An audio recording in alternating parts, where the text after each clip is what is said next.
So I know we like really get this time to be alone, especially, without kids. But do you ever look around and then wonder how we got here?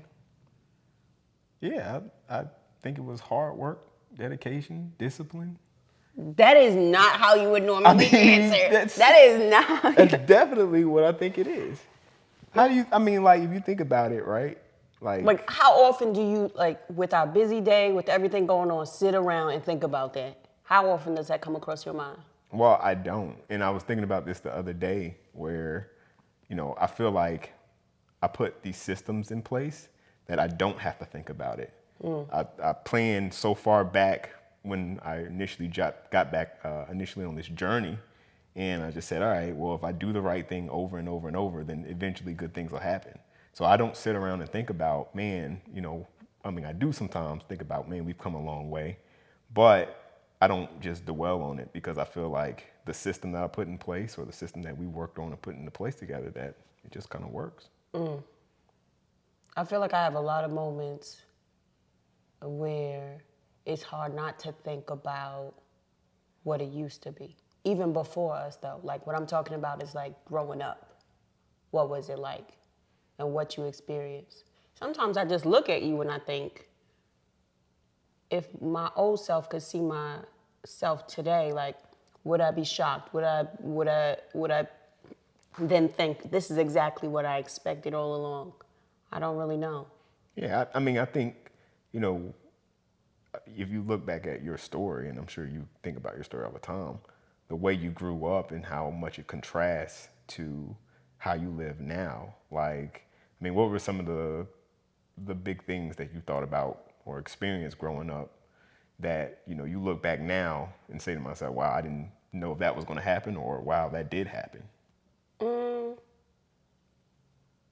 I think, one, we were raised in a very, I wouldn't say God-fearing house, but God-mindful house, where we had a lot of faith. And even though I didn't know exactly how we were going to get out of the situation that we were in, I knew that eventually life would take me that way. And for some reason, and I think it was just instilled in me through my grandma and then the other adults in my life, specifically teachers, I knew it was going to be education. Somehow, some way, as long as I focused in school, the key to getting out of that environment was school. Yeah, but what did you see around you that kind of... Nothing. Like, that's what I'm saying. Like, Nothing. so how... And I think that's what it is for most people, right? It's like you either, one, see someone or something that motivates you to want to work hard and get to where they are, or you don't see anything. So the possibilities, in some crazy sense, especially with God in mind, are so far beyond what any person you see can create for you. So no, I didn't see not when I was younger. I didn't see some super successful person and think, oh, that could be my life one day. I saw what I saw around me and I said, well, I don't want this forever. And what was instilled in me at the time was the possibilities are endless with God. And that's probably what bleeds into a lot of, like, in our relationship, me wanting to take a chance, like, entrepreneurial wise, because the sky's the limit. My limitations were never set by somebody else's success. It was always set by God. So no, I didn't need anyone to, like, figure out how far I could go. It was like, it's endless. I could change the world if I wanted to change the world. I was just like, I wish I still had a lot of that in me today, because, man, in a housing projects with 14 people in the house, you would have thought, like, how in the world does this girl think she's just gonna change the world? It's just that kind of faith that you have when you just brought up. Yeah, but how can you, and I hear what you're saying, and I believe what you're saying, but, you talked about before times where you didn't have nothing to eat. You know what I mean? It's like, how can you even get in that mindset of, man, I'm going to change the world, from that point of, or that being in a place where you don't know where your next meal's coming from? Because two things. One, it could always get worse. I was always mindful it could get worse. Okay. Like, a lot of my teachers were immigrants, not even first generation American, like coming from war-torn countries. And when they would speak to us about, gratitude and being grateful for being in the United States, it put my life into perspective because while, I didn't have food in the house, but I didn't have to worry about being bombed. You know what I'm saying? Like, so there were moments like that where, one, I could be gracious because I always had God in mind, but then two, I had teachers around me who kept me focused on what I needed to do. So like even in the struggle, I was just like still felt very blessed and favored, and like it'll be fine. Just focus on what you can control, which you always say. Wow. Focus on what you can control, and it will be fine. Yeah. And then you growing up, would you consider it middle class? I absolutely consider it middle class at the time, at least. I mean, I had a conversation, and this is something that jarred me. Remember I told you I struck up that conversation with that guy I was really close with back in high school. And we were talking just recently, and it's crazy thinking like, I haven't talked to this man in probably like 15, 20 years. No, not 20 years, probably 15 years. And one of the things he said to me was, man, I remember your mom had a Mercedes, and everybody used to think like, man, John's mom got a Mercedes. And I was like, what? Like that didn't even see, like the fact to hear that now after so much time has passed. That was prominent enough in his memory that he then brought it up to you in a conversation. Crazy to me. I was and like, to you, that's just normal. Was it normal? Absolutely. When she got it? No, well, I was like 6 at the time when she got it. So I didn't know the difference. I wasn't in the cars. Like I never wore designer clothes, none of that stuff. So yes, I knew like it was kind of abnormal for, a middle-aged black lady to be driving around a Mercedes. But did I think that it was something that, was like wasn't a big deal? Yeah, it was a big deal. Absolutely not. I just thought it was, okay, well, she just chose that's the kind of car she had. But, I look at the way I grew up, right? I grew up in a, 3-bedroom, 2-bathroom home, Home, a house, be specific. Well, okay, fine. That's There's kind a of a big deal. There's a difference. Right, yes, a house. Yeah. And it wasn't like the best neighborhood, but it was like right on the outskirts of American Village, which is where my mom lives today. And that was like one of the nicer neighborhoods in Durham, right? I mean, there was like Crowsdale, there was Hope Valley Farms. And you could actually say American Village, and people are like, oh, I know where that is. Like, that's a nice spot. So we didn't live in American Village. That's the place you go to when you want the good candy, when you trick or treat. Well, yes, indeed. You can get set up right if you go to American Village. Yeah. But, I mean, it was just, it almost was a normal, what I consider, that's just a normal situation. Like, when I looked at things on TV and I saw what the families looked like, I felt like I had that story. That's so wild. So, like, if you watch... Growing up, there was the Cosby Show. There was the other one with the Growing Family Pains, Matters. Full House. Yeah. So when you watching Family Matters, the Cosby Show, that's normal to you. That was normal. That just seemed like, that was the thing. Like, I think those shows meant so much to me at that time because they were so relatable, right? Oh my God! Yeah. Just to hear you say that's insane. Go ahead. Well, just that there was a time when we didn't know each other. And I had this imagery that's so profound in my head of a split screen right now, right? 2 little kids, you, me. So you looking like JJ, me looking like JoJo, staring up at a TV screen. Now, my TV screen probably looked different from your TV screen. My TV screen had like the pliers trying to keep the... Well, we did have an IR remote. We could hit the buttons. Oh my God. So. So our TVs look different. And you looking up at that same TV show, and we're watching it at the same time in 2 different parts of the world. You're in Durham and I'm in New York, and you looking at it with relatability, and I'm looking at it like, oh wow, that's nice. It's not something, it's foreign to me. Yeah. It's not relatability. It's not unreachable. Right. Because I never thought that I couldn't reach it. It's just foreign while it's relatable to you. Yeah. I mean, that's amazing to think that like, that you had that comfort.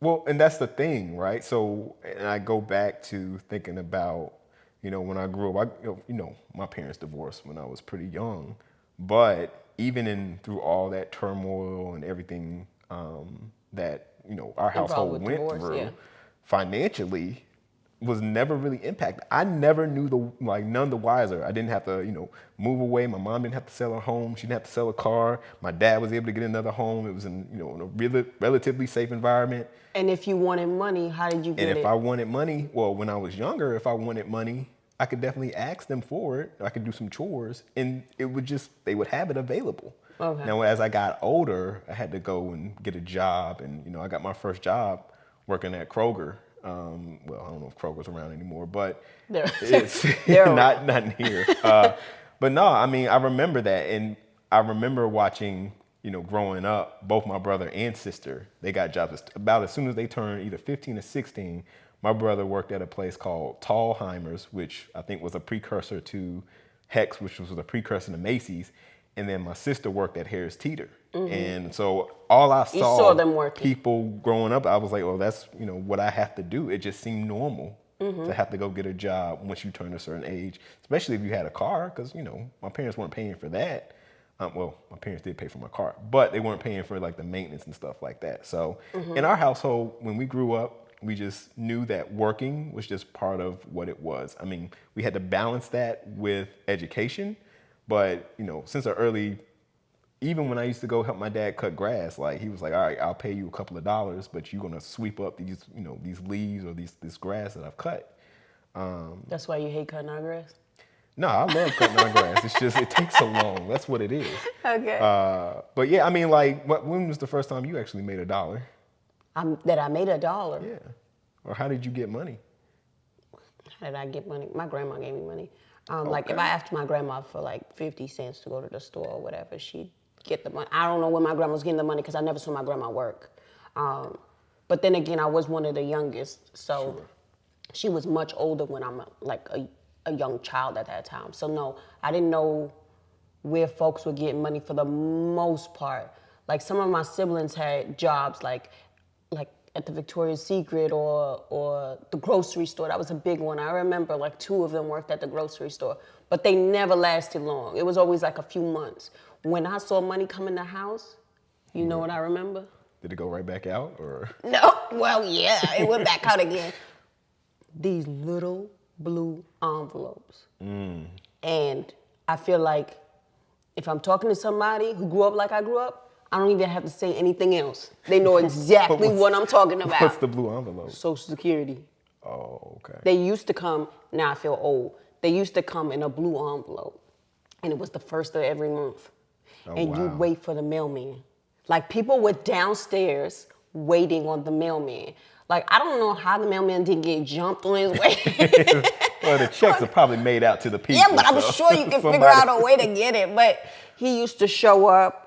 Nobody cared about anything else in his bag. He had a ton of blue envelopes, and you see him putting it in the mailboxes. Oh, wow. Like, the same time you got those Social Security checks, you also got your Food stamp. Food stamps. Now, food stamps used to be like Paper, physical. like money. Right? Yeah. It looked like a little, honestly, it looked like Monopoly money from what I remember. So there was even a time where like the blue envelope would come, the paper food stamps would come, and the paper wick. Do you remember WIC? Yeah, I worked at a grocery store. Oh, so yes. right. I remember all of these things. So tell me, since that was like one of your first jobs, when someone came in with that, what did you think? Like, when was the first time, since you were middle class, when was the first time you were like, what is this paper thing? Yeah, Like, I where are mean, these people well, getting when this we paper got thing when we from? got training, right? They explained it to us, so it wasn't like a surprise because I had to process it differently. Oh, right. And they would tell us, they were like, if someone pays you in food stamps, you must pay them back in food stamps. You can't give them. Wait cash. a minute. There was a time at the grocery store they had food stamps. I don't remember that Yes. part. I don't remember that We part. absolutely had in the till, at the bottom of the till, there was like food stamp change. Well, not food stamp change, but lower denominations of food stamps, and we had to pay it back if someone paid for their groceries and food I don't stamps. remember that part. And the crazy part was like they were telling us about like what they can use food stamps on, and it wasn't like how it is today where they had that card. Eventually they got the card, and the card would just take off of what they would have. But we were supposed to know like what things they could pay food stamps for, and it was just like, all right, you're gonna expect a little. But what did you think about that?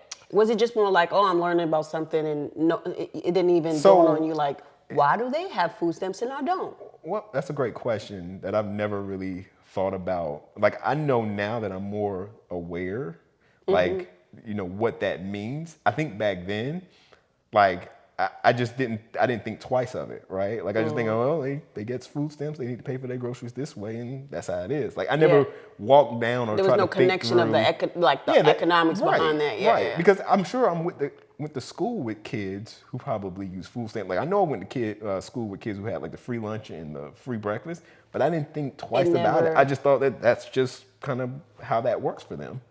But I never thought about why are they getting about free lunch. You know, I forgot all about that. Well, I remember lunch used to cost like $1.10, and I remember You paid?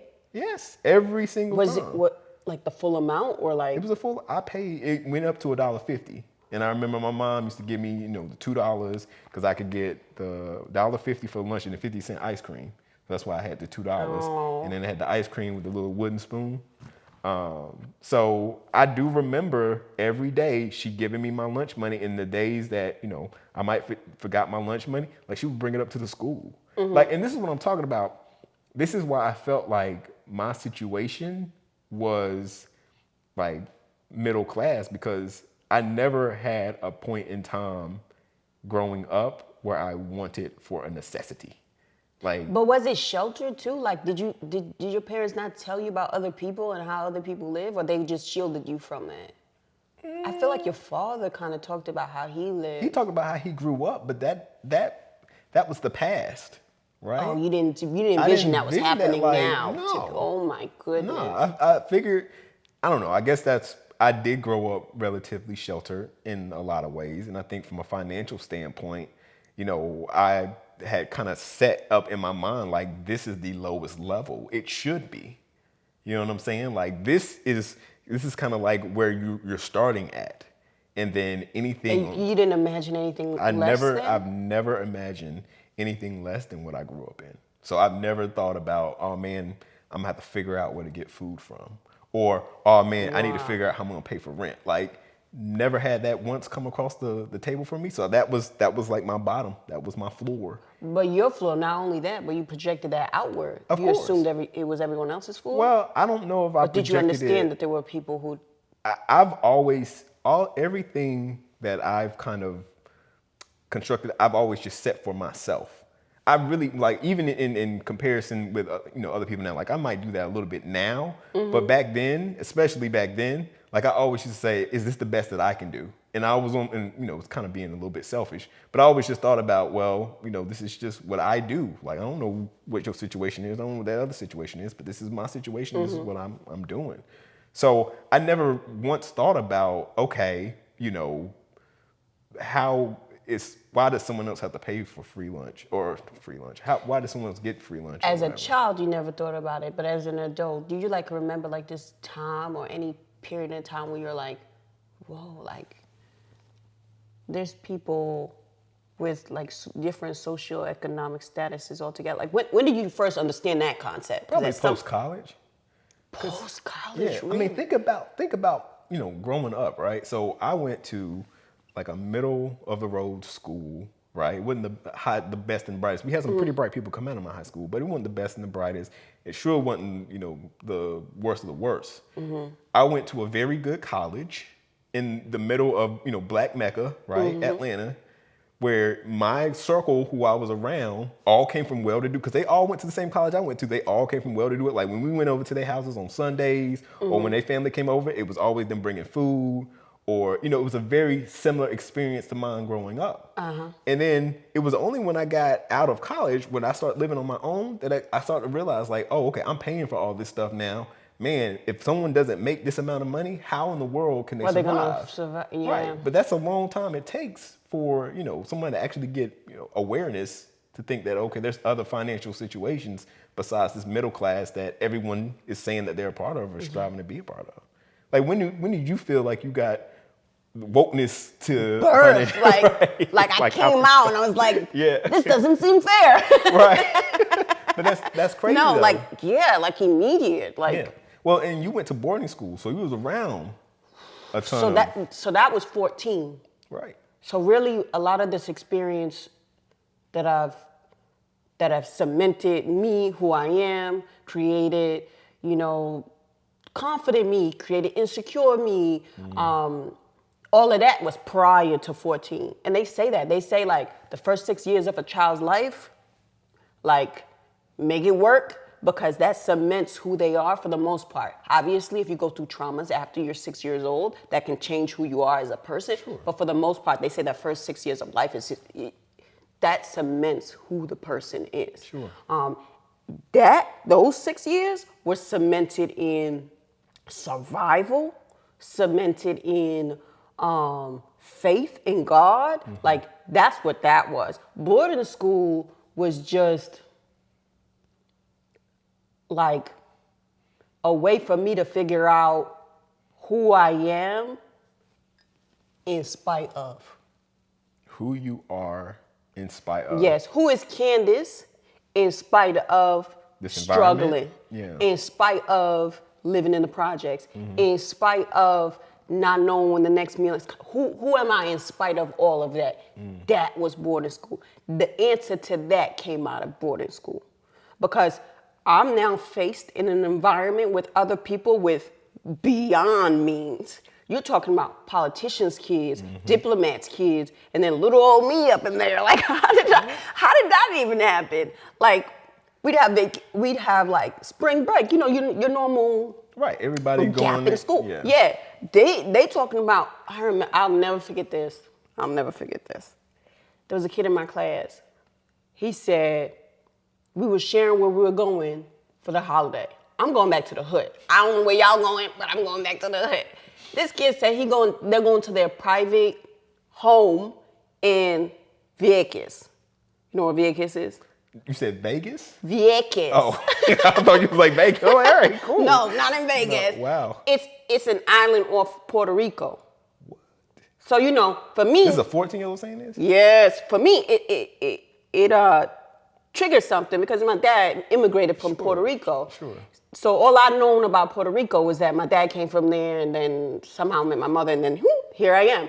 So to hear somebody else say they got a private situation off the island of Puerto Rico, I was just like, what? Yeah. But that's what, like, so when I talk about like my childhood and what I experienced, it's before boarding school. And yes, I knew there was a difference. Like, I knew we were struggling. Here's the beautiful thing about struggling in the hood.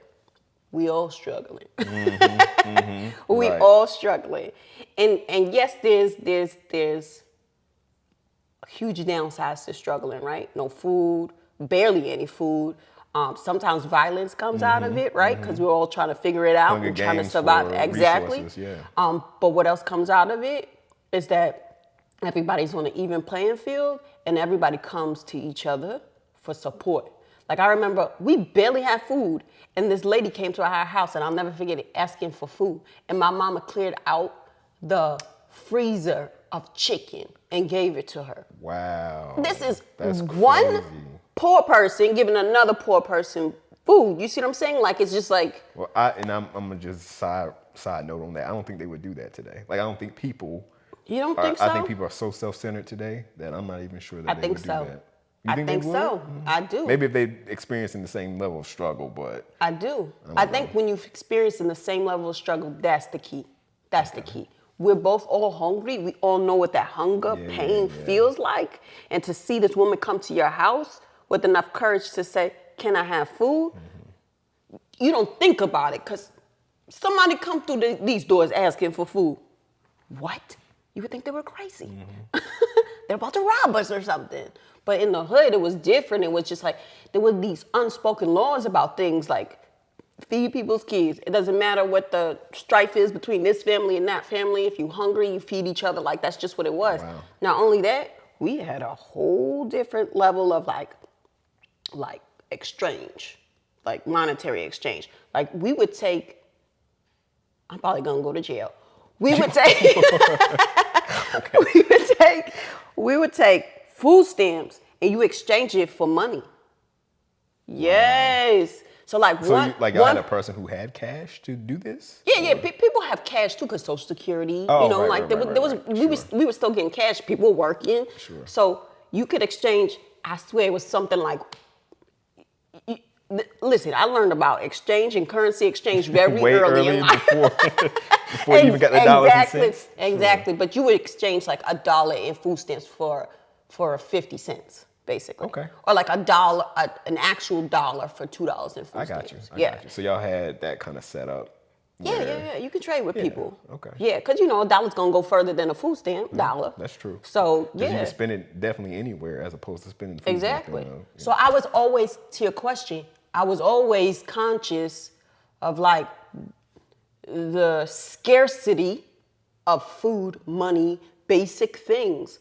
Now, living in the housing projects, you know, rent is highly subsidized. You don't get a water bill or electricity bill. So when you always tell me, turn off the light, you're always leaving the lights on. That's where Lord that have comes from. mercy. Because I never consciously think, oh, it's a bill. It's just like, I leave the lights on. Right. Drives you It's just crazy. part of whatever Yeah. you got. Yeah. And my roommate in boarding school used to say the same thing about me. She used to be like, why does she leave the lights on? Like TV still going, ain't no one watching it. Like, yeah, what it are we used to doing? drive her crazy. Yeah. But to your question, from birth, there was scarcity from birth. Yeah.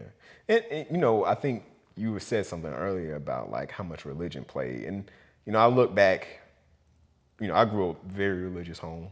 You know, dad was pretty much focused on, you know, making sure that we had a lot of focus on, you know, Jesus and just what he was taught. You know, he knew that as long as he, you know, served God, tried to do things right, he would be taken care of. That's So a his lot of part, that yeah. was kind of preached to me as well. And that's why another reason why I think I set the floor as being this, because I just truly believed in my heart that, you know, as long as I try to do right and as long as I try to serve God, that things were just going to be provided to follow. me. And, you know, my dad is huge on that. I mean, he's like that to this day.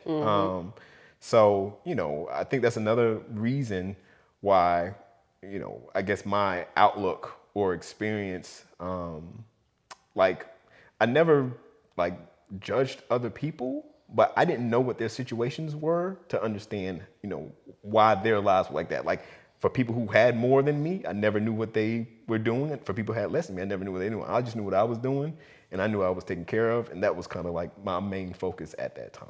So one of the things I'm curious about is any early conversations you might have had with like your mom and dad. I know a lot of the conversations are based on faith, and he had a lot of faith in, you know, I do my work and God will do his work, and it'll all work out. What were some like the earlier conversations you had with him? So you know, Or your mom, of course. like my dad, you know, he'll tell a similar story as you, right? Like when he was growing up, he didn't have a lot to eat. You know, he slept in a barn one time with his family. He had 8 siblings, single parent home. It was a lot of, you know, I guess what people would call poor. Scarcity. Yeah, scarcity. You know, I mean, he grew up in poverty.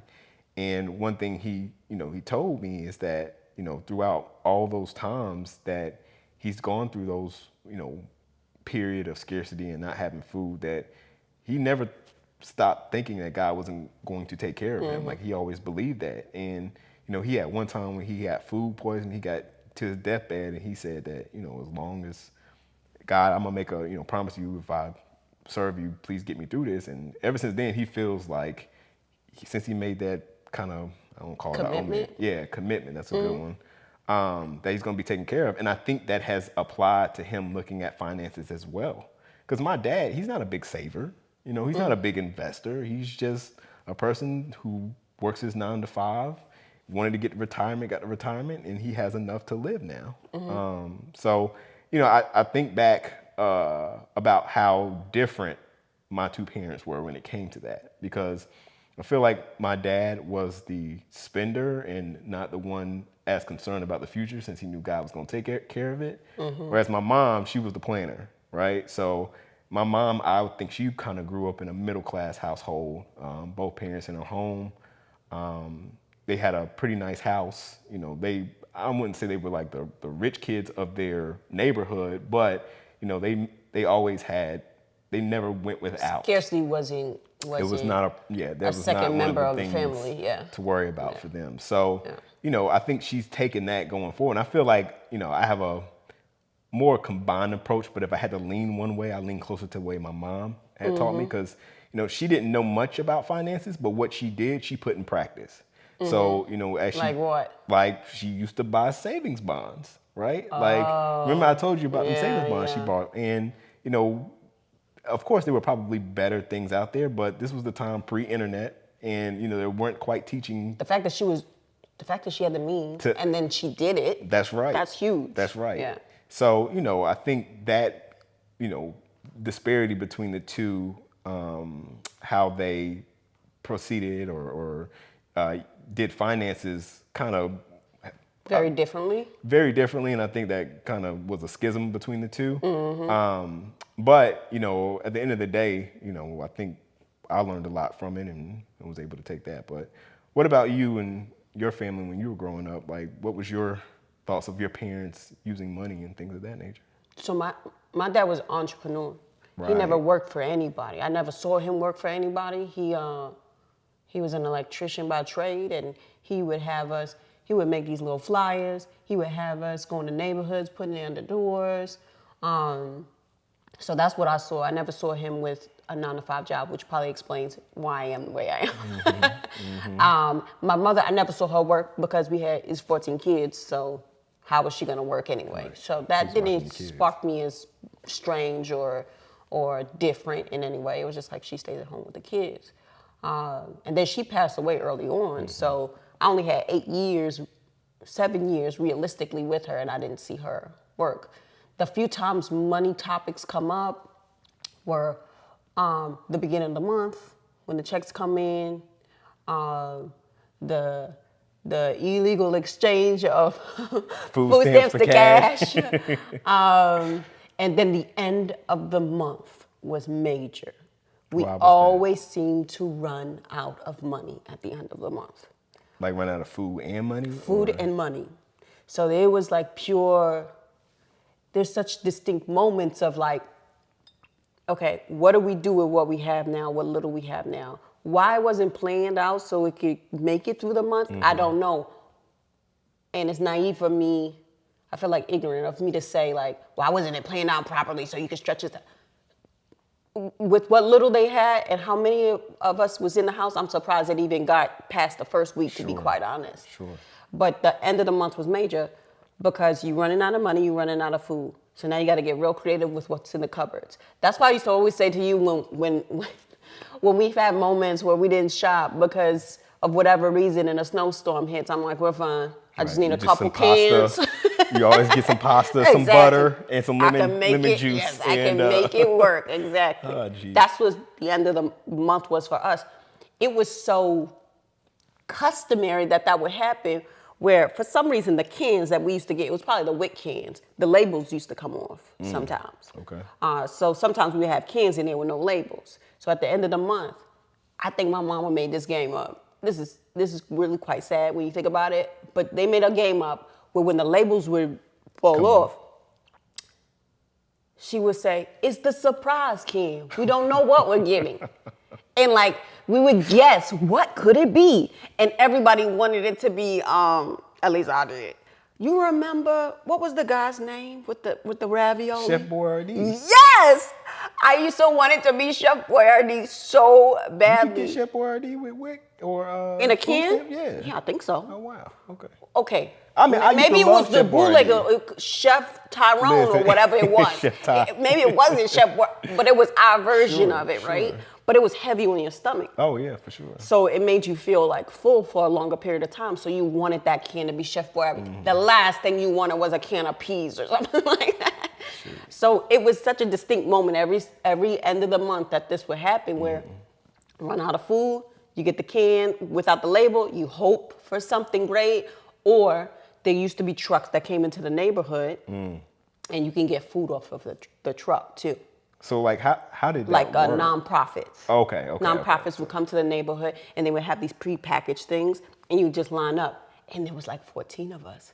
So we each get in the No line. way. It wasn't one per household. It was one It per. was supposed to be one per household, but that's not gonna go Lord very have far in mercy. my house. But yeah, it would be multiple of People us. gonna see this. Yeah. They gonna be mad See, at that's you. another beautiful thing. Listen, Hey, you do gotta what you live. gotta Right, do. right. You used to. That's another thing about growing up in the hood. There's no judgment either. You know what I mean? Like standing there in the line with your neighbor, it was just like Yeah, we normal. this is what we do. Exactly. Sure. So, yeah, those were like when I think about moments with money. When money came up, it was pretty much my dad hustling. I didn't call it a hustle. I thought he was the coolest guy in the world. He was making his own money. He had his own business. You know what I mean? That was cool to me. He was everything to me, that fact that he could do that. My mom staying at home with the kids, normal, right? The end of the month, she made it fun to like try to figure out what we're gonna eat. That was exciting. But yeah, that was my only real experiences around, and of course, the best thing of all. The creditors call in the house. And this was before caller ID. So you had to be like, hello. Hello. Nah, they don't live here. Nah, you got the wrong number. Call back, player.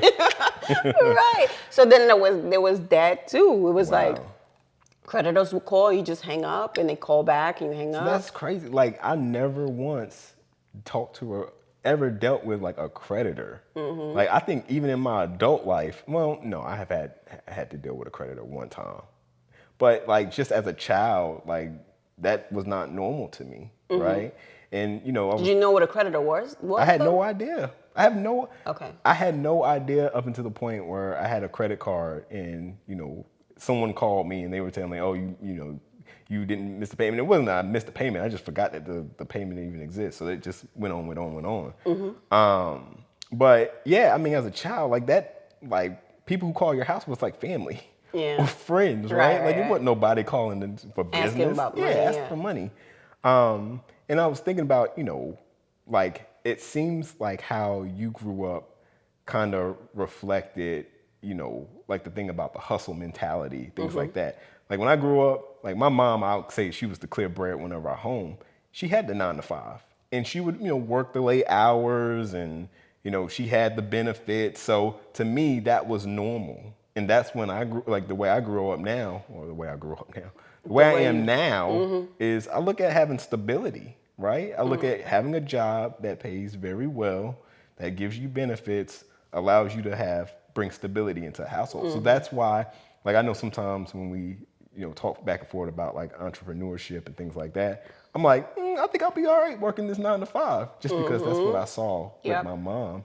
So it's just interesting. And it's so crazy what was normalized to you as a child becomes your way of life as an adult. Absolutely. What was normalized to me, well, hopefully not the traumatic stuff, but like my father being an entrepreneur, that became normalized to me as an adult, like not working for someone and working for myself. Well, and I think but what you do is you take what your parents gave you and then you say, okay, how can I do this better? I think one thing that has been beneficial. That's the hope, right? Well, I think that's one thing that's been beneficial to us growing up. Like, I mean, well, here we go. This is my privilege speaking. I've had the internet since I was 14. So I've had access to information, good and bad, since I was 14. But I felt like it gave me a head start because, if I needed to look up something, I didn't necessarily have to go to a library or have to go to someone who had the knowledge, right? Like I could go type in a couple of words in my search screen and boom, there it is. Yeah. And then, I mean, I think that especially set me apart once I grew up and got on my own, because the internet wasn't all that fleshed out when I was 14. But the fact of the matter is, it's like I had access to information at a really early age, which allowed me to look at what my parents were doing, keep that kind of in the background, and then as I got older, was able to be like, all right, there's got to be a better way to doing this. Like, this worked, but maybe I could do it a little bit better. Yeah, I think my first time with internet was like, might have been high school. Like boarding school? Yeah. Boarding school, they gave you a computer. Everybody got a computer, which was exciting. Wow. Yeah, that was the first time I got a computer. That's crazy. That was really exciting for me. And then the boarding school was hooked up on internet. We had like whatever, you're in cybersecurity. So whatever you set up in place where like it was our own internet bubble. You couldn't go to certain things, but it was still way more than I ever imagined having, Yeah, for especially sure. my own computer. Yeah, for sure. So yeah, I didn't have access to that level of information until high school. And junior high, it was the library. It was the public library. Yeah, I think that's probably where, like, my mom would take me to the library, and a lot of times we never once focused on books like about money or anything like that. But all that information was there. Yeah. But like, I think back then I wouldn't have even thought about going to look at those books just because of the sheer amount of effort you would need. Like, you had to go, what was the Dewey Decimal System, where if you wanted to I learned look that. for the little cards, and like, I don't even think I would have gone even through all of that. no Yeah. way. So And what's interesting is, like, even when trying to learn, I never explicitly tried to learn more about finances or money or anything. That just was coming to me through overt and then subliminal cues. It wasn't like anybody like sat down with me and was just like, okay, this is how you manage your Balance a money. budget, This is how you balance your books. Like, none of that happened. It was just through experiences within your family, and that's usually how most people get their first learnings with money, right? It's through the family dynamic. So I even remember, like, this is terrible, but now it's like, it makes so much sense. In the library card, everything's free to take out a book, but if you bring it back late, you get fees. you gotta charge. Right, and then if you get a certain amount of fees, you can't take out books anymore. That's right. So instead of being responsible and like bringing it back one time so you won't incur fees, I would just bring it back. The fees would go up. Once the fees went up too high, I'd just tell my sister, hey, take out a library card. You already see where this is going, right? Like credit? Exactly. I would tell my sister, oh, my little sister, here, you can get a library card now. You want to get a library card? And she'd get a library card, and I'd be like, okay, take out this book for me.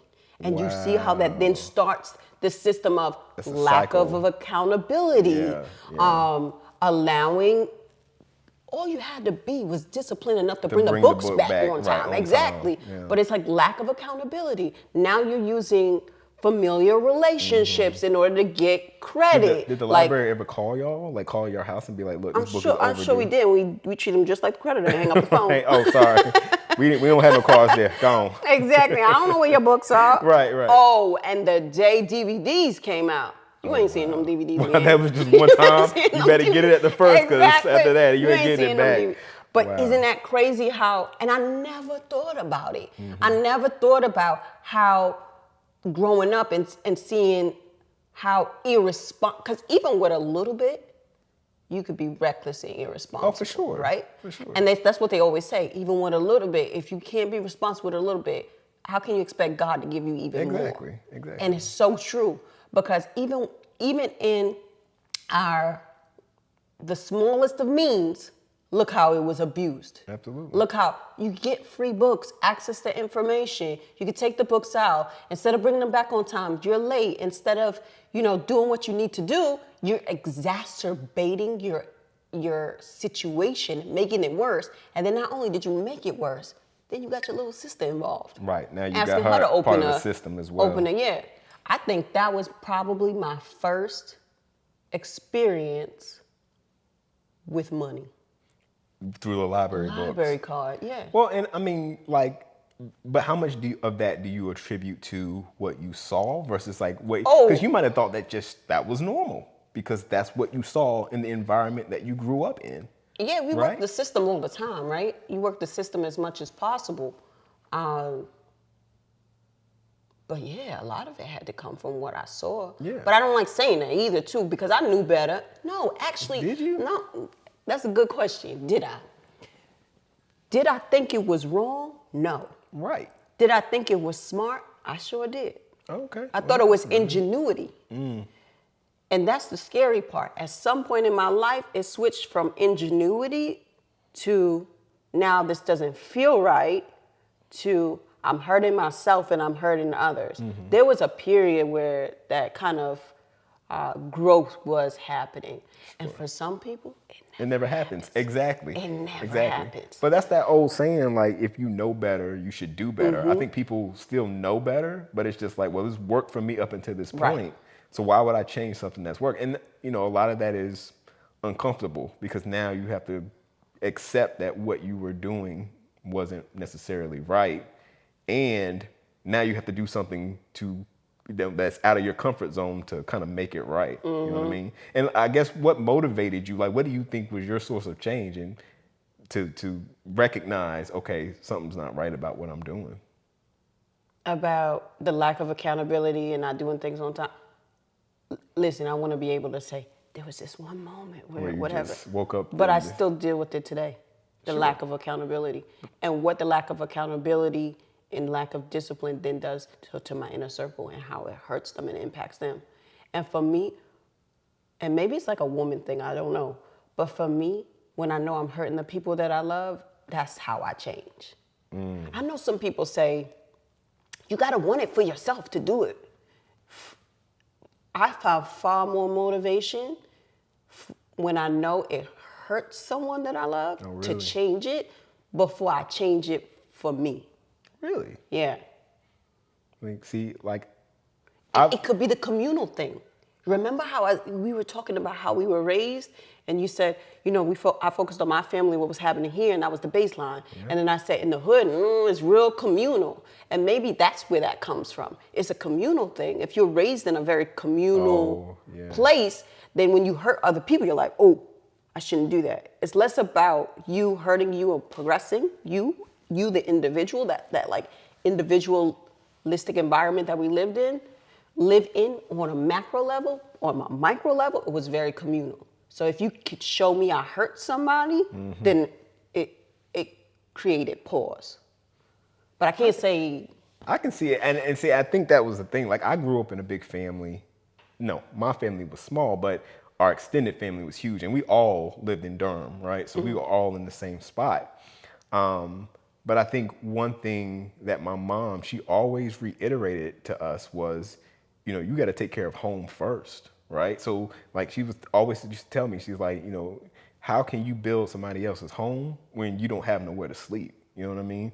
So looking at that, I've always looked at, if I need to do a change, it's because it has to be driven for me.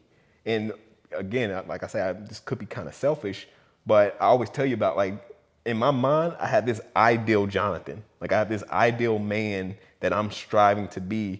And this ideal man is, how is he reflective? It's mostly you try to emulate, what my thoughts and views of Jesus Christ. But beyond that, there were some situations and circumstances that, I've taken the information that I have about, what's the right thing to do. And I've kind of slapped it into that whole ideal image. And that's what I'm striving for. But it's not necessarily because, I think that, not doing this is going to hurt this other person. I think that if You're not thinking about the other person in particular. I'm not in particular. Not in a bad way. I don't mean that in a bad way. Sure. I'm just saying, like, it's not like from a place of, because you brought the word selfish. I used to think that sometimes how you moved was like that way. And then what I realized, it was not, the selfish is not the right word. It's just like, you're so focused on what's happening with you and within you, and your goal is to be better, and in the bigger picture, that only helps those around you when you're better, right? Exactly. And I started to look at you that way. I was like, it's less a selfish thing. It's more of like, I know the first person I can control is me. That's so right. I want to start there first. That's right. And I know that whatever I do to be successful will only help other people around me. It took me a long time to understand that about you, because I came from a place of, like, when you think about yourself first and what you can do to progress, it was always selfish. Think about your sister. Think about your brother. But it was in my world, it was to the extreme. It was like, you're selfish. You have 2 pennies. You could have gave one of those pennies away. And it's like, damn, I only got 2 pennies though. Like, but I don't can't understand. eat, like. Exactly. So it was an extreme for me. But that's how it was drilled in me. the lady showing up for the chicken. Remember that? We ain't got no chicken, mama. Right, How right. you giving her our Right, chicken? what we gonna eat? Exactly. Exactly. Exactly. Yeah. So that was the world I came from. So when I met you and kind of see how you move, I'm like, bro, Yeah. think about like other people. And I was like, no. It's not necessarily selfish. It's just how you feel like you can impact your environment and your world starts within for you. How I feel like I can impact the world and the people around me was starting with everything that I can do to help them at the detriment of myself meant you're a good one. Yeah. Well, I mean, but it's Like- but it's possible because like I think there's parts of my family unit today, right? My extended family unit where I do think a lot of my family, sacrifices of themselves to try to, empower other people within the family. And, I don't think there's anything wrong with that. And I don't think that it does not work. But, it's kind of like what you described. It's just It's a balance. well, in my own household growing up, I just remember, looking at how my dad did things, how he interacted with people, how he gave to people, and I looked at the way my mom did it. And both of them gave, right? Both of them supported their community, things of that nature. I felt like my mom did it right because we came first, meaning She gave kids. her excess. He gave his That's- last. There you go. Exactly. That's a perfect way to Yep. sum it up. Yeah. And, I think there's a conflict sometimes because, in the Bible, I think a lot of people will take that and say, okay, I need to give my last. But, I also feel like, we have what we have and we have as much as we have for a reason. Right. So as long as you're doing the right thing, then your what you have should continue to increase, which would empower you to give out more. As opposed to saying, all right, well, I'm going to give my last, and now all I have is, maybe I only got $100 to give, rather Yeah. than giving 10,000. Right? Where if you had very small means and you built up enough momentum, That's right. you could really impact your surrounding circle rather than you have small means, you got an extra dollar, then you give them $1. Yeah, Then y'all back yeah, down again. that's Then right. you have a little means, you give them $1, then y'all back down. It's That's like right. build some momentum something to be first. able to really impact your Yeah, world. And when yeah. you impact your world, it doesn't bring you so far down that you got to build the momentum up Again, all right? over Because again. imagine how much time and effort you take initially building that momentum. Correct, Right? correct. And I'm realizing, especially now as I'm getting older, like I don't have the same level of energy I used to have to build that momentum anymore. So at this point, I have to take this, this snowball that I've built this far And and get it continue to to work. add. Yeah, I got to get it rolling and add snow as I go on. So as snow comes off, I'm still putting more snow on so that Yeah. it's still, growing as we go. And people talk so much about like compound interest, right? That same concept applies to our bodies and our Bodies, minds and our absolutely, spirits. absolutely. It's like the more you can put up front, That's the right. more it will grow and flourish as you get older. You can't try to, it's not that you can't, it's just a lot harder to try that later on in Absolutely. life. And I Absolutely. think people forget about your biggest asset, you. That's right. You are You. your biggest asset. And I think that's another thing about, saying where you're going to put your investment. Because if you're constantly investing yourself in people around you, you got to hope that they're going to take the investment that you put in them and turn it into something bigger, right? Whereas if you put that investment into yourself, you kind of know what you can do with it. And the more you focus on, hey, I'm going to grow this thing out, maybe you See, can. this is where the Candace balances you out and says, one, when you put an investment in somebody, sure, you hope that they do right by it, but you also don't let it impact you in such a way that you regret having put an investment in them. How they use it is their business, right? But then the other piece is like, I never try to put an investment in someone and compare it to what it could be if I just kept it to myself. If I'm putting the excess, like I said with your Yeah, mom, yeah. into somebody, it was excess. And Right. I hope you do right by it, Yeah. but I feel good because I let it go and I Right. gave it to you to do what you will with it.